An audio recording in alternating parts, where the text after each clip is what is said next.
अनावरण करने की कृपा करें माननीय मुख्यमंत्री जी। और सामने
शुभारंभ से सिटी परियोजना उत्तर प्रदेश 1090 कॉल सेंटर की क्षमता वृद्धि। उत्तर प्रदेश की महिलाओं लड़कियों की सुरक्षा और संरक्षा को अधिक मजबूत करने के लिए केंद्र सरकार द्वारा चलाई जा रही सेफ सिटी परियोजना के तहत प्रदेश सरकार के दिशा निर्देश में वीमेन पावर लाइन 1090 का विस्तारीकरण करते हुए इसकी क्षमता को दोगुना किया गया है। डेटा एनालिटिक्स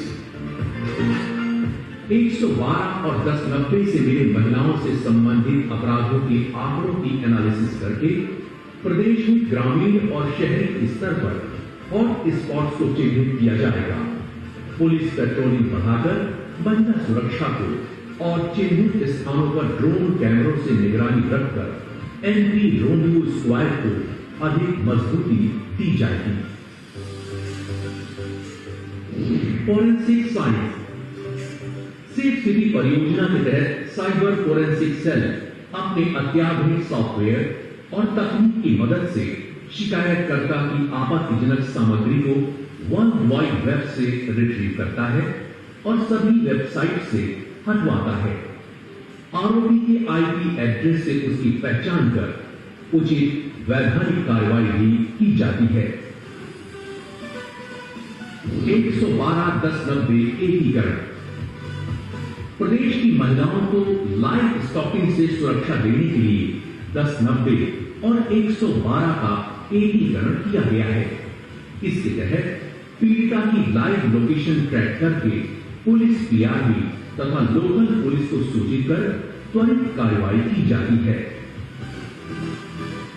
पिंक बूथ 25 संवेदनशील स्थानों पर महिलाओं की मदद हेतु महिला पुलिस द्वारा संचालित पिंक बूथ स्थापित किए गए हैं। इन पिंक बूथों पर कोई भी महिला अपनी शिकायत दर्ज करवा सकती है, जहां से उसे तुरंत पुलिस सहायता उपलब्ध कराई जाती है। Family counselling women power line 1090 ने सेवाओं में विस्तार करते हुए ऑनलाइन फैमिली काउंसलिंग की भी शुरुआत की है। इसके तहत पीड़ित महिलाओं की शिकायत दर्ज करके आवश्यकता पड़ने पर उत्तर प्रदेश के प्रतिष्ठित मनोविश्लेषकों और मनोचिकित्सकों से ऑनलाइन फैमिली काउंसलिंग की जाती है। शिशु गृह 1090 में काम कर रही महिलाओं के प्रति अपनी संवेदनशीलता को प्रदर्शित करते हुए एक शिशु गृह की स्थापना की गई है। ये महिला कर्मियों को काम पर रहने के दौरान बच्चों की देखभाल के लिए एक सुरक्षित स्थान प्रदान करता है, जिससे वो मातृत्व कर्तव्यों का निर्वहन करते हुए निश्चिंत होकर पूरी दक्षता और समर्पण से कार्य करने के लिए सक्षम बनती है। ऑपरेशन शक्ति महिला अपराध जैसे संवेदनशील मुद्दे पर एक ऐसी उद्देश्यपूर्ण विधिक कार्यवाही जिसमें अपराधी परिवारजनों व अन्य सामाजिक जनों का उत्तरदायित्व निर्धारित किया जा सके। सभ्य समाज, सुरक्षित समाज और नारी सशक्तिकरण की तरफ दृढ़ कदम।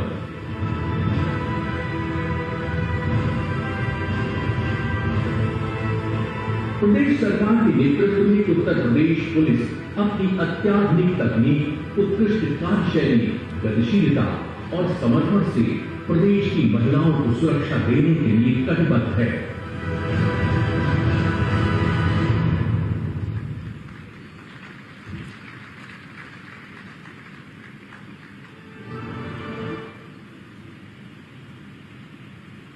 नारी सुरक्षा, नारी सम्मान एवं नारी स्वावलंबन के विभिन्न आयामों पर यह एक लघु प्रस्तुति जिसका वीडियो अभी आप देख रहे थे। और अब मैं माननीय मुख्यमंत्री जी द्वारा जनपद बलरामपुर की परियोजनाओं का उद्घाटन और शिलान्यास तथा लोकार्पण के हेतु श्रद्धेय माननीय मुख्यमंत्री जी द्वारा बटन दबाकर जनपद बलरामपुर की परियोजनाओं का उद्घाटन किया जा रहा है।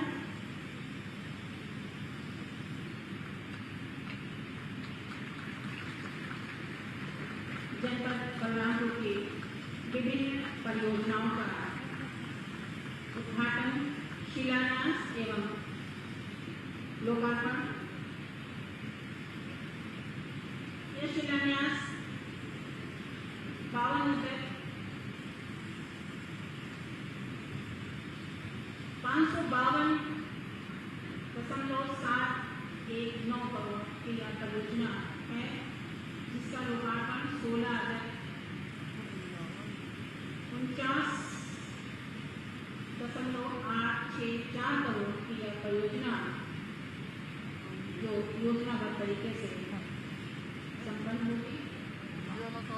और अब मैं नारी सुरक्षा, नारी सम्मान एवं नारी स्वावलंबन के लिए कटिबद्ध है। अपने श्रद्धेय माननीय मुख्यमंत्री जी को बड़े आदर, सम्मान और श्रद्धा के साथ आमंत्रित करती हूँ कि वो अपना आशीर्वाद एवं मार्गदर्शन देने की कृपा करें।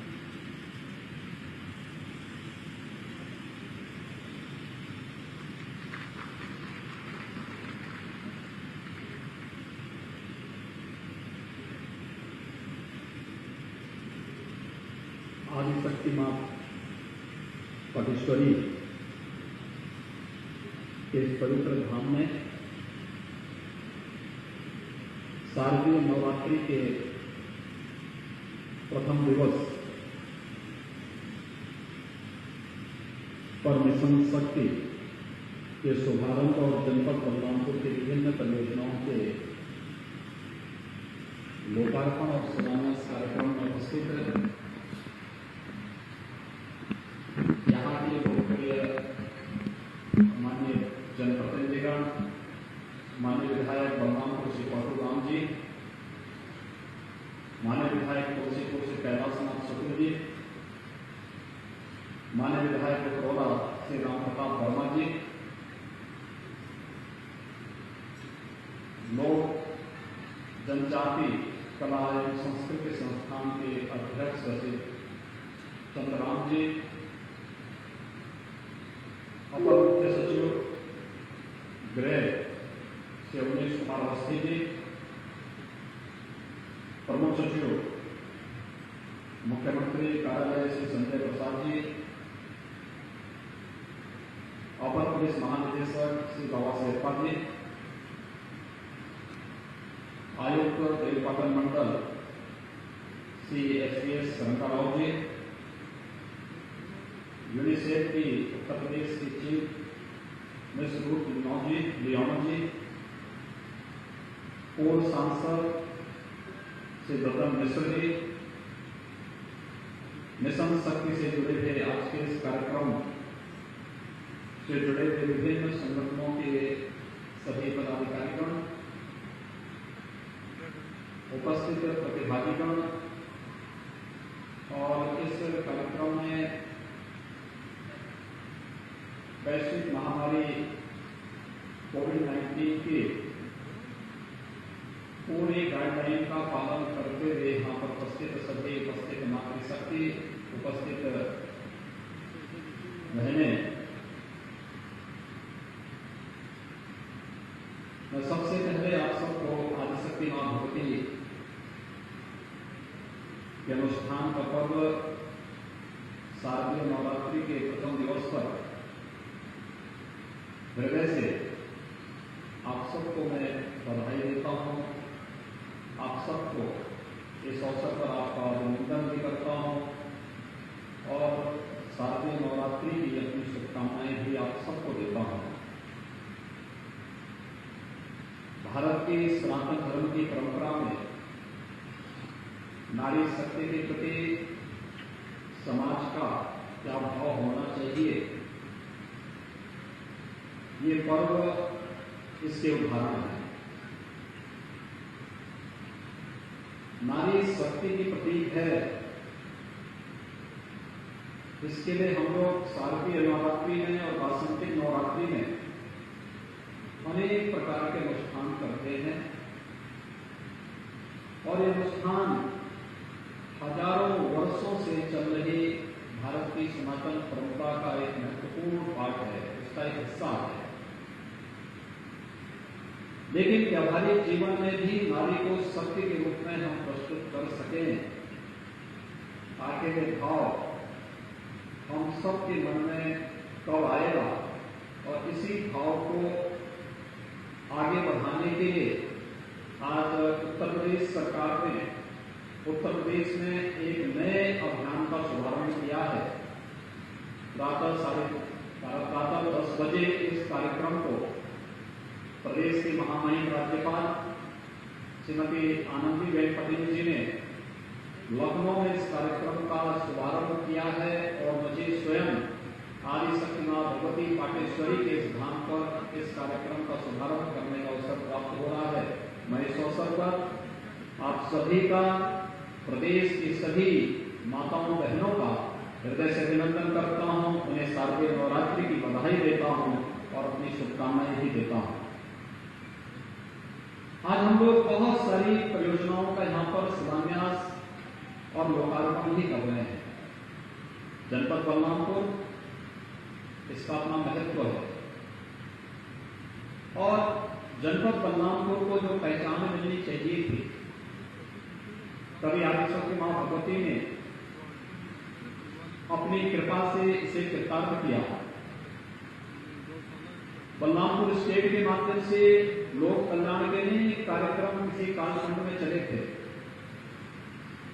कभी इस जनपद को पूर्व प्रधानमंत्री स्वर्गीय अटल बिहारी वाजपेयी जी ने और भारत रत्न स्वर्गीय नानाजी देशमुख ने इस पूरे जनपद को अपनी कर्मभूमि के रूप में चयन करके यहाँ के उत्थान के लिए, यहाँ के विकास के लिए अपना योगदान दिया था।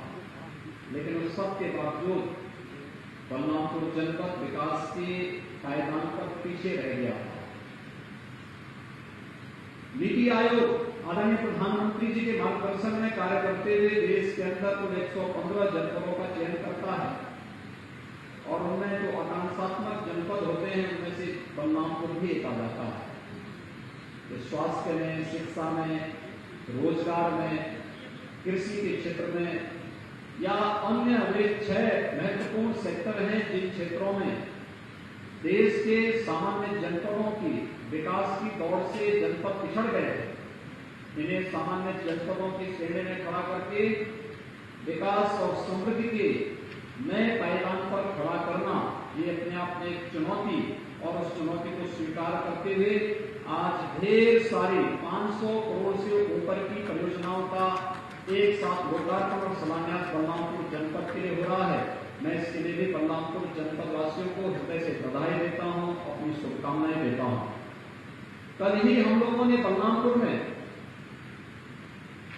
यहाँ पर स्वर्गीय अटल बिहारी वाजपेयी जी के नाम पर एक अटल बिहारी वाजपेयी चिकित्सा महाविद्यालय के पहले चरण का केजीएमयू के सैटेलाइट सेंटर के रूप में 300 बेडेड एक हॉस्पिटल, अत्याधुनिक हॉस्पिटल बने, उसका शिलान्यास किया है। और हमारा प्रयास है कि 2022 में यहाँ पर चिकित्सा महाविद्यालय में बाकायदा यहाँ पर क्लासेस भी शुरू हों, इस दृष्टि से एक कार्यक्रम का कल शुभारंभ हुआ है।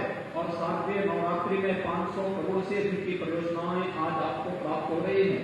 यह विकास की दौड़ में हम सब पिछड़ने में पाए, इस बात को ध्यान में रख करके आज ये परियोजनाएं आप सबको प्रदान की जा रही हैं।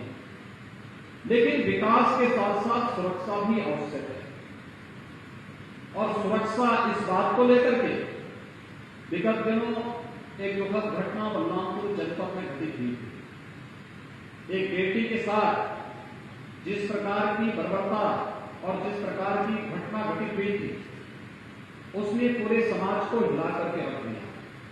और इसीलिए मैंने मिशन शक्ति के कार्यक्रम के लिए बलरामपुर जनपद चुना कि बलरामपुर में उस बेटी के प्रति श्रद्धा का भाव रखने के लिए, सम्मान का भाव रखने के लिए, और जिन लोगों की सोच आज भी नकारात्मक है, विघटनकारी है, उन लोगों के प्रति एक सीधा संदेश देने के लिए कि जो भी बहन बेटियों की इज्जत के साथ, उनके सम्मान के साथ खिलवाड़ करेगा तो उसके प्रति कानून के दायरे में ला करके कठोरतम सजा दिलाने का कार्य सरकार करेगी।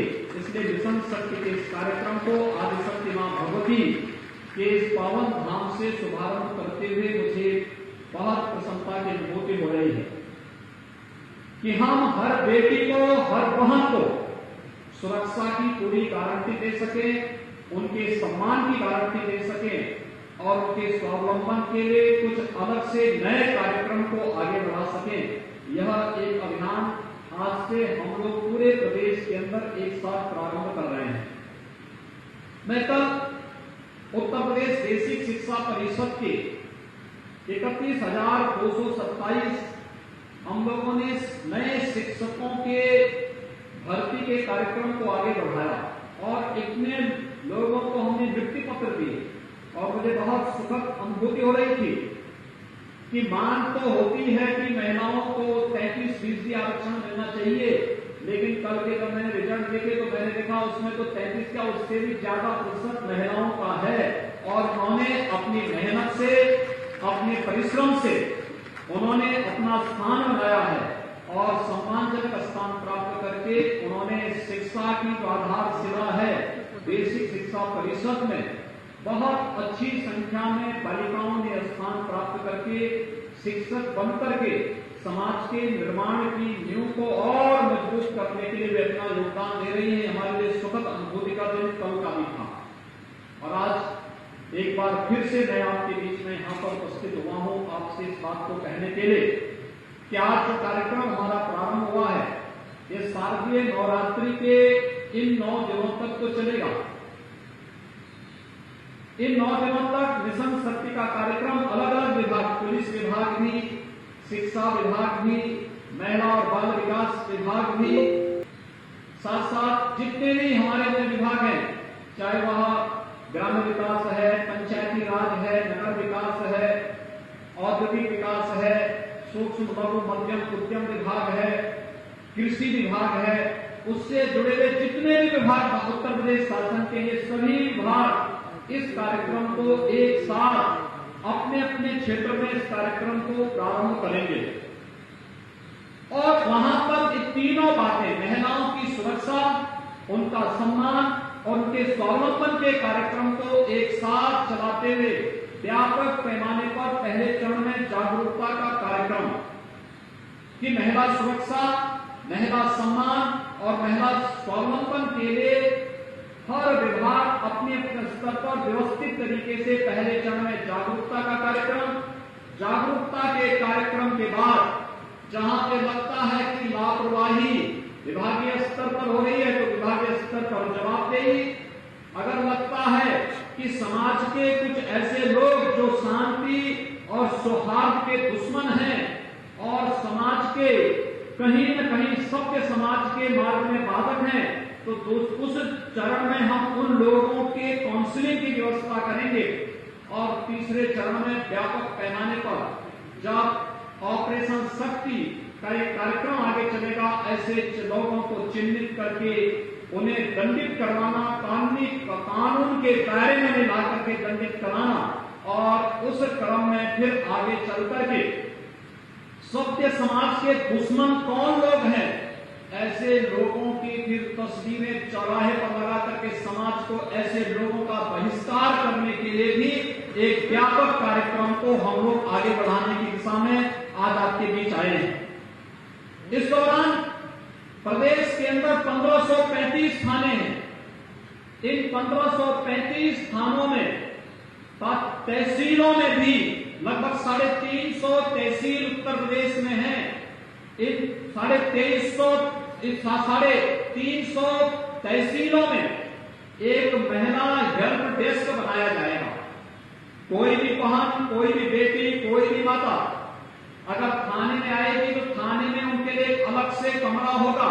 वहां उनके बैठने की व्यवस्था, महिला पुलिस अधिकारी या महिला पुलिस की कोई कांस्टेबल वहां पर उनको अटेंड करेगी। वहां पर उनके बैठने की व्यवस्था होगी, पानी पीने की व्यवस्था होगी। उन्हें कोई एप्लीकेशन लिखना है तो उसके लिए स्टेशनरी वहां उनके लिए मौजूद होगी और उनकी शिकायत पर त्वरित कार्रवाई करने की व्यवस्था होगी।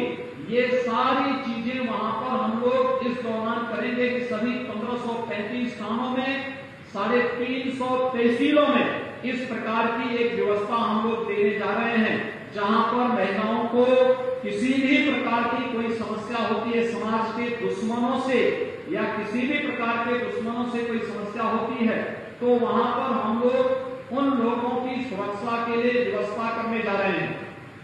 इसके साथ ही महिला संबंधी अपराध में त्वरित कार्रवाई होना, त्वरित कार्रवाई करने के साथ इस मामले में एक समय सीमा के अंदर चार्जशीट दाखिल करना, प्रोसिक्यूशन को आगे बढ़ाना और फिर अपराधियों को सजा करवाना। पिछली बार आपने देखा होगा यहां श्रावस्ती जनपद में एक मामले में बालिका के साथ हुई घटना के मामले में 1 सप्ताह के अंदर अपराधी को सजा करवाई गई थी। और ऐसे ही सिद्धार्थनगर जनपद में भी इसी प्रकार की घटना, एक दुर्भाग्यपूर्ण घटना में 27वें दिन अपराधी को आजीवन कारावास की सजा सुना दी गई थी। यानी न्यायालय का गठन भी उसी तर्ज पर करने की सहमतियों में कार्य निरंतर करें, इसके लिए भी हम लोगों ने पूरी तैयारी कर ली है कि हम लोग जागरूकता का भी कार्यक्रम करेंगे, काउंसलिंग का कार्यक्रम भी करेंगे और अगर अपराधी अपनी हरकतों से बाज नहीं आएगा तो चौराहे पर उसकी फोटो चस्पा करके सामाजिक बहिष्कार और ऐसे लोगों को सजा कराने की कार्रवाई को भी हम लोग पूरी मजबूती से कार्य करेंगे। ये कार्यक्रम बृहद स्तर पर आगे बढ़ाने का एक कार्यक्रम हमारा चलेगा। इसके साथ ही हम लोगों ने यह भी तय किया कि अलग अलग विभाग, अलग अलग संगठन, अलग अलग संस्थाएं सबका सहयोग लेंगे। सरकारी विभाग, सरकार के 24 विभाग हैं, ये सभी 24 विभाग इसके साथ जुड़ रहे हैं। साथ साथ विभिन्न स्वयंसेवी संगठन, यूनिसेफ इसके साथ जुड़ रही है, विभिन्न स्वयंसेवी संगठनों को इसके साथ जोड़ेंगे, महिला समूहों को इसके साथ जोड़ेंगे। इसके साथ ही सामाजिक संगठनों को, व्यापारिक संगठनों को इस पूरे अभियान के साथ जोड़ेंगे और हर जनपद में एक सूची बनेगी। किसी व्यक्ति ने, किसी महिला ने अच्छा काम किया है, उनकी सूची बनेगी। किसी संगठन ने अच्छा काम किया है, उनकी सूची बनेगी। फिर इन सभी संगठनों के कार्यों को हम उसका डॉक्यूमेंट तैयार करेंगे और डॉक्यूमेंट को फिर प्रदेश स्तर पर एक स्वस्थ प्रतिस्पर्धा उसमें करा करके इसमें अच्छा कार्य करने वाले संगठनों को जनपद स्तर पर भी, प्रदेश स्तर पर भी सम्मान करने का कार्य प्रदेश सरकार के द्वारा किया जाएगा। इस दृष्टि से इस कार्यक्रम को व्यापक पैमाने पर आगे बढ़ाने का कार्य किया जा रहा है। इसके साथ ही हम लोगों ने एक व्यवस्था और की और वह कार्य किया है कि हम लोग यहाँ पे महिलाओं की सुरक्षा और सम्मान के लिए तो कार्य करेंगे ही, उनके स्वावलंबन के लिए भी कार्य करेंगे। स्वावलंबन के लिए कार्य उसी तक पर, जैसे आपने देखा होगा उत्तर प्रदेश में हम लोगों ने पिछले 3 वर्ष के दौरान 1,37,000 पुलिस भर्ती के कार्यक्रम को संपन्न किया। इससे पहले पुलिस में महिलाओं के लिए आरक्षण नहीं था और हम लोगों ने व्यवस्था की कि ये जो भर्ती प्रदेश के अंदर पुलिस की चल रही है, इसमें कम से कम 20% बालिकाएं भर्ती हो जाएं। तो बालिकाएं भर्ती होंगी, स्वयं अपने पैरों पर खड़ी होंगी और समाज को सुरक्षा की गारंटी भी देगी। और वो सफलतापूर्वक उन्होंने अपनी ट्रेनिंग के कार्यक्रम को भी संपन्न किया और आज उनमें से बहुत सारी बालिकाएं आज सुरक्षा के क्षेत्र में आकर के उत्तर प्रदेश पुलिस के माध्यम से महिला सुरक्षा के साथ साथ समाज की सुरक्षा में भी अपना योगदान दे रही हैं। और इसी प्रकार से अन्य विभागों में भी एक मिशन मोड के साथ हम इसे लेंगे और मिशन मोड के साथ इसे लेकर के व्यापक पैमाने पर उन्हें रोजगार के साथ, उन्हें नौकरी के साथ, उन्हें स्वावलंबन के साथ जोड़ने के व्यापक कार्यक्रम को भी हम इस अवसर पर आगे बढ़ाने का कार्य कर रहे हैं। ये कार्यक्रम इसी श्रृंखला का एक हिस्सा होगा, मिशन शक्ति का एक हिस्सा होगा। तो मिशन शक्ति के इस अभियान को आगे बढ़ाने के लिए ही आज हम सब इस कार्यक्रम के साथ यहाँ पर आपके बीच में आए हैं। मैं आप इस अवसर पर आप सबका अभिनंदन करना चाहता हूं। मैं कल से देख रहा हूं बलरामपुर जनपद में कोविड-19 से भी जूझते हुए व्यापक पैमाने पर जो कार्यक्रम चलाए गए, वास्तव में पूरी दुनिया इस समय कोविड-19 जैसे एक वैश्विक महामारी से जूझ रही है। यह वैश्विक महामारी पूरी दुनिया के अंदर न केवल जनहानि की है बल्कि अर्थव्यवस्था को भी पूरी तरह प्रभावित की है। जब हम इस पूरी व्यवस्था को देख रहे हैं, उन स्थितियों में हम सब आभारी हैं प्रधानमंत्री मोदी जी के, जिनके नेतृत्व में 135 करोड़ की आबादी के देश ने कोरोना की रोकथाम करने में, जनहानि को न्यूनतम स्तर पर ले जाने में व्यापक सफलता प्राप्त की। लोगों को चिंता थी, दुनिया के लोग चिंतित होते थे कि कोरोना अगर भारत में आएगा क्या होगा, लेकिन हम आभारी हैं प्रधानमंत्री मोदी जी के, जिनके कारण समय से लिए गए निर्णय और समय पे निर्णय लेने के साथ ही जो कार्यक्रम उन्होंने चरणबद्ध तरीके से आगे बढ़ाने के कार्य किए थे। आपने देखा होगा कि लॉकडाउन प्रारंभ होते ही सबसे पहला कार्य प्रधानमंत्री मोदी जी ने प्रारंभ किया गरीब कल्याण पैकेज का। गरीब कल्याण पैकेज के अंतर्गत हर एक गरीब को मुफ्त में राशन देने का, आज भी हर एक गरीब को महीने में 2 बार मुफ्त में राशन देने का कार्य केंद्र सरकार एक बार कर रही है और एक बार पीडीएस के माध्यम से हम लोग राशन देने का कार्य कर रहे हैं। लगातार ये कार्यक्रम चल रहा है। कोविड-19 के दौरान सितंबर माह तक निःशुल्क रसोई गैस के सिलेंडर भी उपलब्ध कराए गए। सितंबर माह तक वृद्धजनों को, निराश्रित महिलाओं को और दिव्यांगजनों को एडवांस में पेंशन की सुविधा भी उनके खाते में पहुंचाने का कार्य कर दिया गया। और साथ साथ किसान सम्मान निधि प्रदेश के सभी 2 करोड़ से अधिक किसानों के खाते में समयबद्ध ढंग से वह पैसा भेजने का कार्य किया गया। कोविड-19 के संक्रमण को रोकने के लिए मुझे याद है जब कोरोना का पहला पेशेंट उत्तर प्रदेश में आया था तब हमारे पास एक भी आईसीयू नहीं था या एक भी टेस्ट लैब नहीं थी। और आज उत्तर प्रदेश 1,75,000 टेस्ट प्रतिदिन कर रहा है। 1,75,000 बेड हमारे पास उत्तर प्रदेश में कोरोना के उपचार के लिए मौजूद है। जगह जगह कोरोना वॉरियर्स प्रशासन और स्वास्थ्य विभाग के नेतृत्व में पूरी मजबूती के साथ कार्य कर रहा है। इतनी मजबूती के साथ कार्य करने के बाद अगर कोई भारत की सफलता पर उंगली उठा करके भारत के दुश्मनों के साथ खड़ा होता है, उन लोगों की स्वतः निष्ठा पर प्रश्न खड़ा होना स्वाभाविक है। आज मैं सुबह देख रहा था कांग्रेस के एक नेता, वे स्वनाम धन्य नेता हैं, उनका एक वक्तव्य मैं सुन रहा था। वे भारत के दुश्मन का नाम ले करके कह रहे थे कि कोरोना में उनका काम अच्छा है।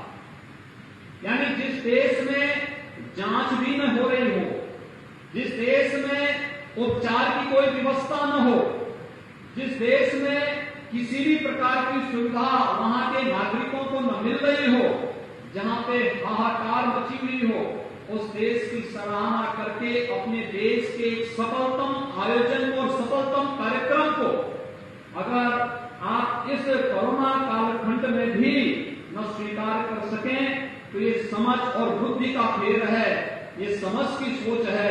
और देश के गरीबों की चिड़ इस बात की है कि गरीबों को मुफ्त में राशन क्यों दे दिया गया।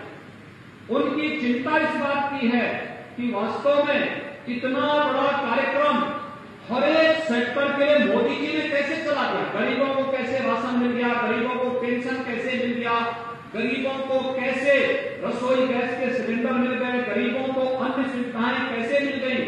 और उसी प्रकार से 20 लाख करोड़ रुपए का आत्मनिर्भर भारत का पैकेज, चाहे वह 1 लाख करोड़ का कृषि इंफ्रास्ट्रक्चर का हो, चाहे सूक्ष्म लघु मध्यम उद्यम के क्षेत्र में जो हमारे देश के हस्तशिल्पी कार्य कर रहे हैं उनके आत्मनिर्भर बनाने का हो, चाहे वह भारत के आत्मनिर्भर का मार्ग प्रशस्त करने वाले इस जो परंपरागत उद्यम है इसके स्वावलंबन के लिए जो कदम उठाए गए हैं उससे चिढ़ करके आज विरोधी दल जिस प्रकार का प्रलाप कर रहे हैं, ये वास्तव में बहुत ही निंदनीय कृत्य है।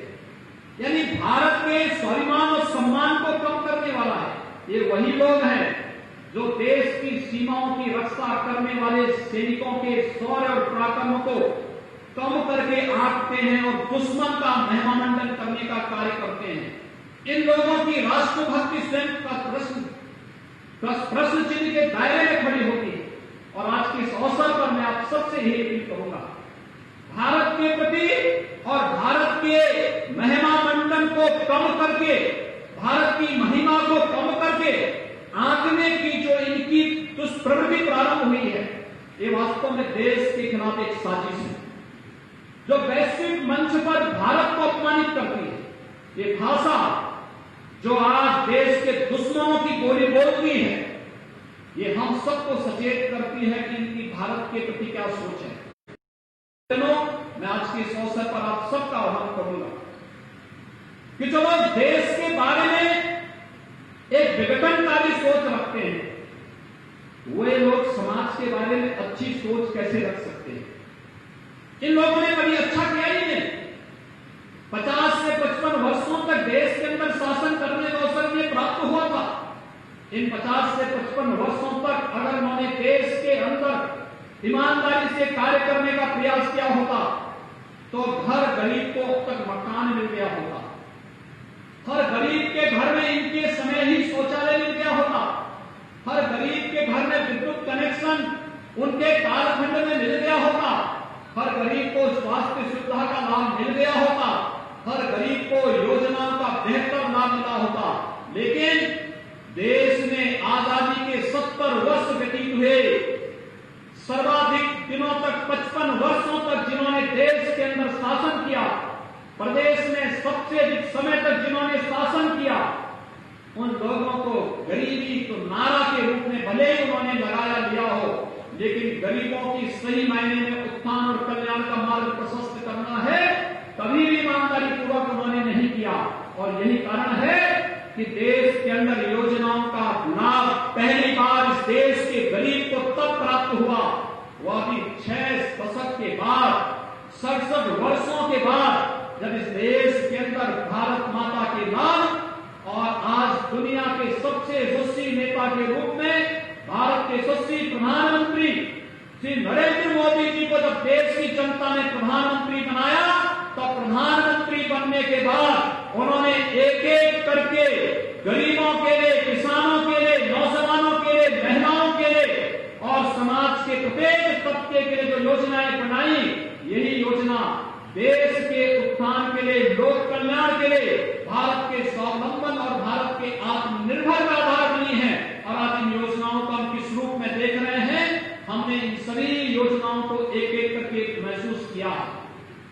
आपने देखा होगा कि प्रधानमंत्री आवास योजना बिना भेदभाव के, न जाति का भेद, न मत का भेद, न मजहब का भेद, न क्षेत्र का भेद, न भाषा का भेद, सबका साथ, सबके विकास की भावना के रूप देश के अंदर 3 करोड़ से भी गरीबों को एक एक आवास मिल जाना, 4 करोड़ गरीबों को देश के अंदर निःशुल्क विद्युत का कनेक्शन मिल जाना, 8 करोड़ गरीबों को निःशुल्क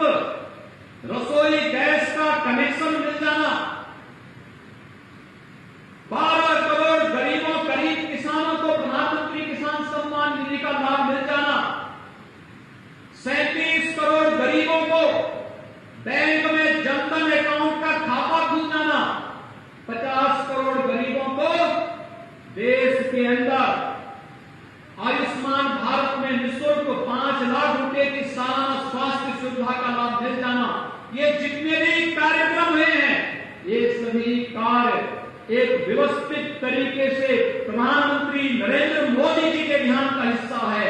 और प्रधानमंत्री मोदी जी के कारण ही आज राशन गरीब के साथ, गरीब के घर में पहुंचाने का कार्य हो रहा है। गरीब के खाद्यान्न पर कोई भी डकैती डालने का कार्य नहीं कर सकता है। हर गरीब को राशन मिल रहा है, हर वृद्धजन को पेंशन की सुविधा का लाभ मिल रहा है, हर निराश्रित महिला को पेंशन की सुविधा का लाभ मिल रहा है, हर दिव्यांग जन को पेंशन की सुविधा का लाभ मिल रहा है, और साथ साथ हर गरीब के घर में बिजली का लट्टू भी जलता हुआ दिखाई दे रहा है। यह है सरकार की योजना। आगे के काम कांग्रेस ने, सपा ने, बसपा ने और अन्य दलों को जिन्हें केंद्र और प्रदेश में शासन करने का अवसर मिला, ये लोग ये कार्य क्यों नहीं कर पाए?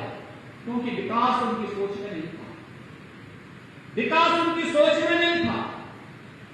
गरीब, किसान, नौजवान, महिलाएं उनके एजेंडे में कभी नहीं थे। उनके एजेंडे में जाति था, परिवार था, मत और मजहब के आधार पर विभाजन था, दंगा फसाद था, विभाजन था। कभी देश का विभाजन कराया और फिर समाज का विभाजन जातीयता के आधार पर करवा करके वे फिर दंगा करवाना चाहते हैं। आपने देखा होगा बलरामपुर जनपद में घटित दुर्भाग्यपूर्ण घटना में इन लोगों के पास कोई जवाब नहीं था। इन लोगों ने, प्रशासन ने त्वरित कार्रवाई की, दुष्कर्मी और हत्यारे को जेल के अंदर बंद किया और मामला फास्ट ट्रैक कोर्ट में भी जा रहा है और हम उसको सजा दिलवा करके रहेंगे और दुष्कर्मी के साथ के जितने भी दोषी होंगे कोई बचने नहीं पाएगा। इस सरकार ने पहले ही ऐलान कर रखा है कि प्रदेश में बहन और बेटियों की सुरक्षा और सम्मान में सेंध कोई भी लगाएगा, उसकी जगह कहां होनी है ये कानून तय करेगा और कानून के दायरे में लाकर के कड़ी से कड़ी सजा दिलाने का कार्य से लोगों को करेगी सरकार। और इसके लिए पूरी तैयारी सरकार ने की है। लेकिन मैं पूछना चाहता हूं, सभी दलों से मैं पूछना चाहता हूं, सभी राजनीतिक दलों को जो जातीय विस्फोटन करके प्रदेश में जातीयता का जहर खोल करके फिर से विभाजन, विकास को महत्व देने वाली सरकार के सामने जातीय विभाजन की रेखा फिर से खींचना चाहती हैं। मैं उनसे पूछना चाहता हूं, जब उन्हें केंद्र और प्रदेश में शासन करने का अवसर प्राप्त हुआ था तब उन्होंने विकास क्यों नहीं किया? तब उन्होंने गरीबों के लिए मकान क्यों नहीं बनाए? मैं तो कह सकता हूं कि हमारी सरकार ने 3 वर्ष के अंदर प्रदेश के अंदर 30 लाख गरीबों को प्रधानमंत्री आवास में एक आवास उपलब्ध कराया। 2,61,00,000 से अधिक गरीबों को स्वच्छ भारत मिशन में एक शौचालय उपलब्ध करवाया। 1,24,00,000 से अधिक गरीबों को निःशुल्क विद्युत के कनेक्शन उपलब्ध कराए। 46 लाख गरीबों को हम लोगों ने उज्ज्वला योजना में एक रसोई गैस का कनेक्शन उपलब्ध करवाया। और यही नहीं, हम लोगों ने प्रदेश के अंदर प्रदेश की 24 करोड़ की जनता में से ज्यादातर लोगों को आयुष्मान भारत में, और जो लोग आयुष्मान भारत में कवर नहीं होते थे उन्हें मुख्यमंत्री जन आरोग्य योजना के अंतर्गत उन्होंने हमें 5 लाख रुपए की सालाना स्वास्थ्य बीमा का कवर भी हमारी सरकार ने दिलाया है। हर गरीब को राशन कार्ड की सुविधा हमारी सरकार ने उपलब्ध कराया है। प्रदेश में विद्युत की सुविधा जनपद मुख्यालयों में 22 से 24 घंटे के लिए, ग्रामीण क्षेत्र में 18 से 20 घंटे के लिए हमारी सरकार ने उपलब्ध करवाया है। और गांवों की कनेक्टिविटी को भी बेहतर करने का कार्य किया है। 1947 से 2016 तक प्रदेश में कुल 12 गवर्नमेंट मेडिकल कॉलेज बन आए थे। और भाइयों बहनों, कल जिस मेडिकल कॉलेज का शिलान्यास मैंने आपके जनपद में किया है, अगर मैं इसको जोड़ूंगा तो प्रदेश में वर्तमान में पिछले 3 वर्ष के दौरान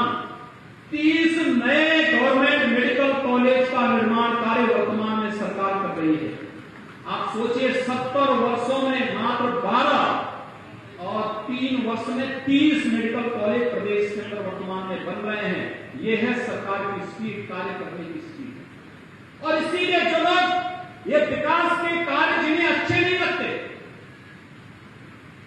जिन्हें विकास अच्छा नहीं लगता, जिन्हें देश में गरीबों का उत्थान अच्छा नहीं लगता, जिसे नारी गरिमा और सम्मान की रक्षा का कार्य अच्छा नहीं लगता, वही लोग सरकार की नीतियों पर भी प्रश्न खड़ा कर रहे हैं। वही लोग देश की सुरक्षा के सामने स्वयं प्रश्न खड़ा करने का प्रयास कर रहे हैं। और वही लोग जो भारत के आज दुनिया में प्रधानमंत्री मोदी जी के नेतृत्व में भारत की धमक को, भारत एक सुरक्षित भारत, एक भारत श्रेष्ठ भारत, एक सुरक्षित और समृद्ध भारत, जिन्हें अच्छा नहीं लग रहा है। दुनिया के अंदर भारत की गौरव और महिमा जब पूरी दुनिया गा रही हो, जिन्हें अच्छा नहीं लगता, वही लोग आज पाकिस्तान का गुणगान भी करते हुए दिखाई दे रहे हैं। ये लोग देश के दुश्मनों की भाषा बोलने का कार्य कर रहे हैं।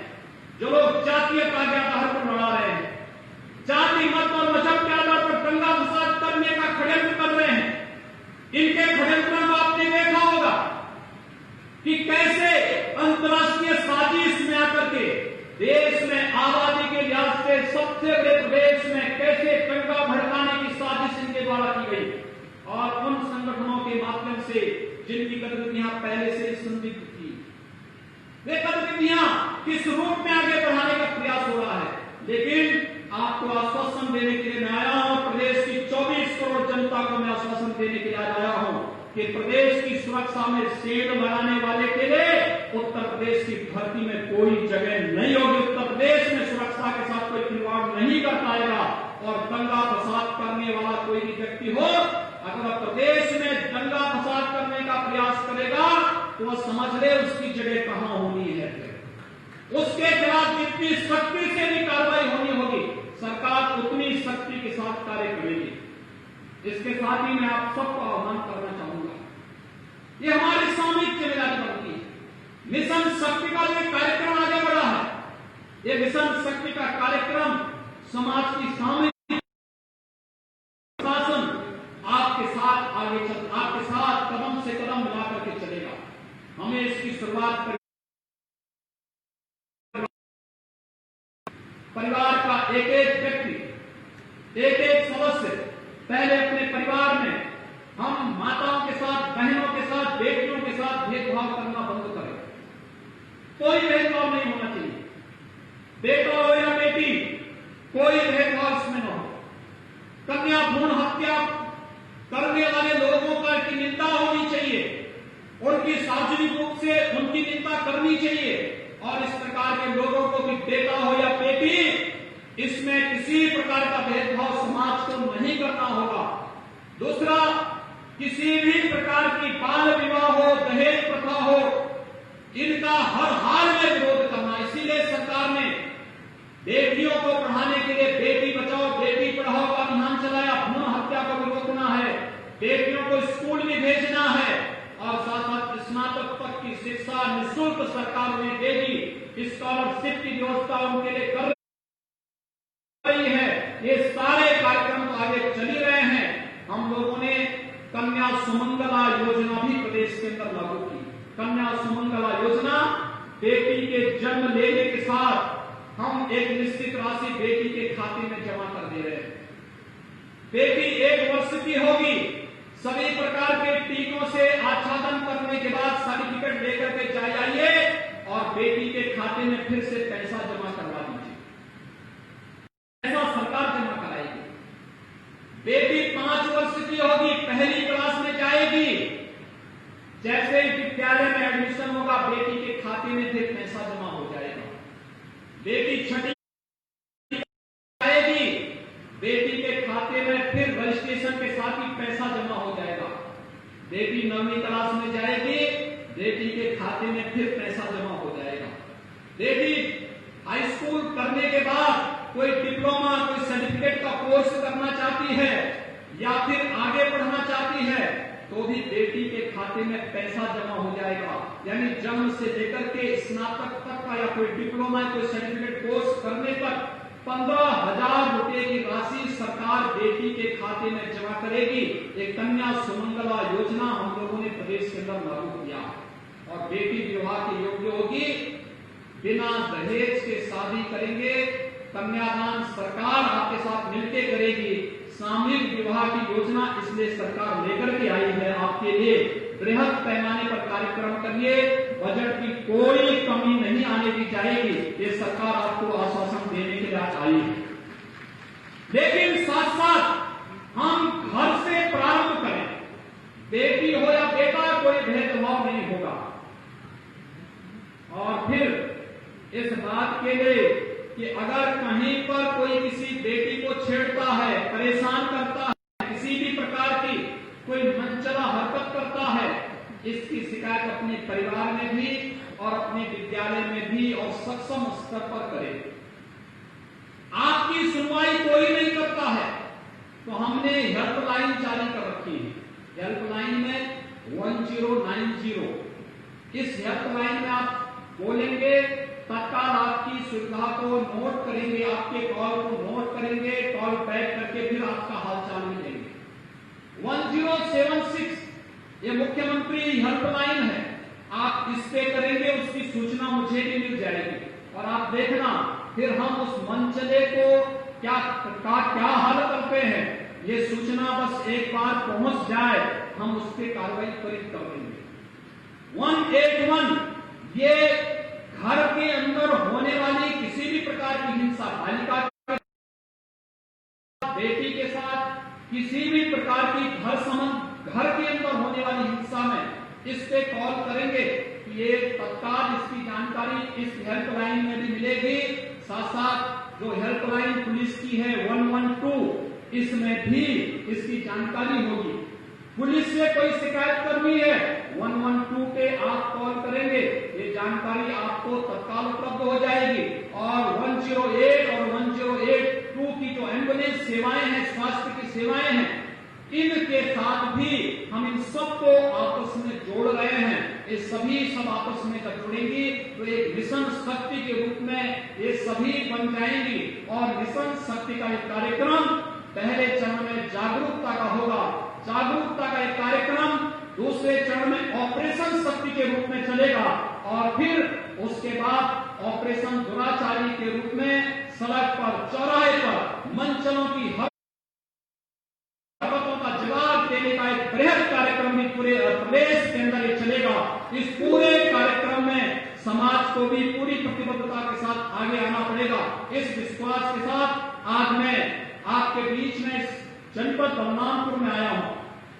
मैं जनपद बलरामपुर के वासियों को इसलिए धन्यवाद देना चाहूंगा, इस कार्यक्रम के बहाने आज मैं यहां पर आया हूं और मुझे मां पाटेश्वरी के दर्शन का सौभाग्य भी प्राप्त हुआ और साथ साथ आप सबके दर्शन करने का शारदीय नवरात्रि के पहले दिन ये अवसर भी प्राप्त हुआ है। मैं एक बार फिर से शारदीय नवरात्रि की, विजयादशमी की, नवमी की आप सबको हृदय से बधाई देता हूं, अपनी शुभकामनाएं देता हूं। और मिशन शक्ति में हम सब जुड़ेंगे। विकास सरकार की प्राथमिकता है, लेकिन महिलाओं की सुरक्षा, उनका सम्मान और उनका स्वावलंबन सरकार की शीर्ष प्राथमिकता के साथ आगे बढ़ेगा। एक बार फिर से बढ़ाते हुए आप सबको बधाई देता हूं, प्रदेशवासियों को अपनी शुभकामनाएं देता हूं। शारदीय नवरात्रि, महाअष्टमी, महानवमी और विजयादशमी की भी अपनी बधाई और शुभकामनाएं आपको अग्रिम देते हुए आज जो ढेर सारी विकास की परियोजनाओं का यहाँ पर शिलान्यास और लोकार्पण हो रहा है, बलरामपुर जनपद वासियों को इसकी हृदय से बधाई और शुभकामनाएं देते हुए यहाँ के जनप्रतिनिधियों को विकास में रुचि लेते हैं और विकास की प्रक्रिया के साथ कदम से कदम मिला करके चलते हैं, सबको मैं हृदय से अपनी बधाई देता हूँ। बलरामपुर की बेटी को अपनी विनम्र श्रद्धांजलि अर्पित करते हुए इस बात के लिए आप सबको आश्वस्त करता हूँ कि कोई भी दुराचारी, कोई भी अपराधी कानून के शिकंजे से बचने न पाए। सरकार इस स्तर पर पूरी प्रतिबद्धता के साथ कार्य करेगी। आप सबके प्रति मेरी शुभकामनाएं। धन्यवाद। जय हिंद।